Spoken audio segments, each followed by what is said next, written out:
வணக்கம்ங்க. என் பேர் Ezhilarasan. BP feeds உடுமலையிலிருந்து பேசுகிறேங்க.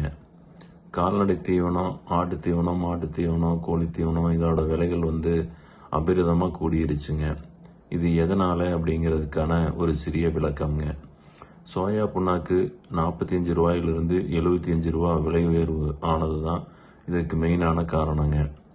45 ரூபாய் இருக்கும் பொழுது இந்தியாவினுடைய பண மதிப்பு விழுந்த உடனே கிட்டத்தட்ட 85லிருந்து 97 போன உடனே 12 ரூபா டிஃப்ரென்ஸ் வந்த உடனே ஏற்றுமதியாளர்களுக்கு கூடுதல் லாபமும் மற்ற நாடு பொருள்களோட போட்டு விற்கக்கூடிய தன்மை அதிகமானதுனால குறைந்த காலகட்டத்தில் அதிகமான கப்பல்களை புக் பண்ணதுனால இந்த விலை உயர்வு ஏற்பட்டதுங்க. இந்த விலை உயர்வு அவர்களுக்கே பாதகமாகவும் முடிஞ்சிருச்சு. 25,000 டன் சோயா புண்ணாக்கு ஏற்றுமதிக்காக புக் பண்ணியிருந்ததை அவங்க ஆர்டர்களை கேன்சல் பண்ணிட்டாங்க. அதுக்கு பதிலாக 80,000 டன் ஆப்பிரிக்க நாடுகளிலிருந்து இறக்குமதி பண்ணுறதுக்கும் கன்ஃபார்ம் பண்ணியிருக்காங்க. அது Benin, Togo, Nigeria and Niger இந்த 4 நாட்டிலிருந்து இறக்குமதிக்காக புக் பண்ணியிருக்கிறாங்க. அதனுடைய விலை 75 ரூபா இந்திய துறைமுகத்தினுடைய அதிகபட்சமாக அவங்க புக் பண்ணியிருக்காங்க. இந்த சோயா புண்ணாக்கு அமெரிக்கா மற்றும் அர்ஜென்டினாலிருந்து நம்ம இறக்குமதி பண்ணலாங்க. அது பண்ணுனா கிலோ 50 ரூபா தான் வரும். ஆனால் அது மரபணு மாற்றப்பட்ட விதைகள் அப்படிங்கிறதுனால அதை கால்நடைகளுக்கு உபயோகப்படுத்துவதற்கு இந்த மத்திய அரசாங்கம் அனுமதி தர்றதில்லைங்க.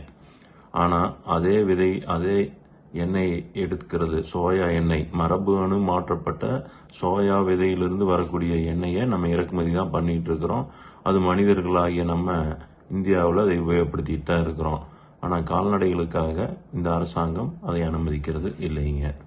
இந்தியாவிலிருந்து வருஷம் 2 லட்சம் டன் சோயா புண்ணாக்கு ஏற்றுமதி ஆகிட்டு தான் இருக்குதுங்க.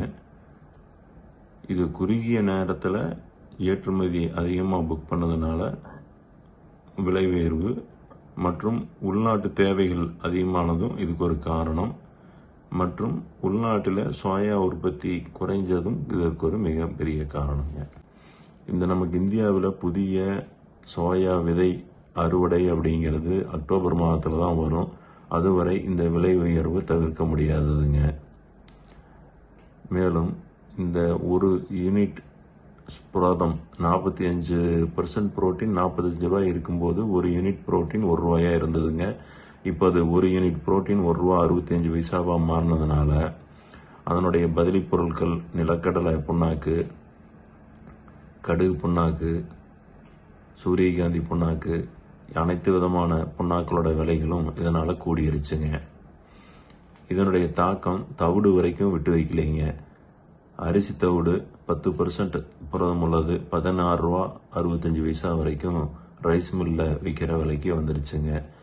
இதனால் மூலப்பொருட்கள் அதிகமாக விலை கூடியதுனால மாட்டுத் தீவனத்தோட விலை உயர்வு தவிர்க்க முடியாததாக மாறிடுச்சுங்க. ஏற்கனவே ஈரான் வார்னால் பெட்ரோலிய பொருட்கள் விலை உயர்வுனால சாக்கு பையனுடைய விலை 20 ரூபாயிலிருந்து 30 ரூபாயாக ஏற்கனவே அதிகமாகிருச்சுங்க. இப்போது மேற்கொண்டு டீசல் விலை உயர்வு நமக்கு நேரடியாக வர்றதுனால எங்களுக்கு உள்ளுக்குள்ளார வரக்கூடிய மூலப்பொருள்களுடைய வாடகையும் கூடுது, நாங்கள் டெலிவரி தரப்படக்கூடிய வாடகையும் கூடுதுங்க. அதனால் எதிர்வரும் அந்த குறுகிய காலங்களில் விலை உயர்வுங்கிறது தவிர்க்க முடியாததுங்க. மேலும் இந்த குறைவான தீவனம் அதிகமான பால் உற்பத்தி மற்றும் குறைவான தீவனத்தில் அதிக எடை ஆட்டுக்கு எப்படி நம்ம உருவாக்கலாம் அப்படிங்கிறத அடுத்த வீடியோவில் உங்களுக்கு சொல்கிறேங்க. அது டிஎம்ஆர் டெக்னாலஜி, அது வெளிநாடுகளில் பரவலாக பயன்படுத்திகிட்டு இருக்கக்கூடிய தீவன மேலாண்மை முறைங்க. நம்ம அடுத்த வீடியோவில் அதை பற்றி உங்களுக்கு விளக்குறேன். இந்த வீடியோ பிடிச்சிருந்தா லைக் பண்ணுங்கள், ஷேர் பண்ணுங்கள். இந்த வீடியோவை பார்த்ததுக்கு மிக்க நன்றிங்க.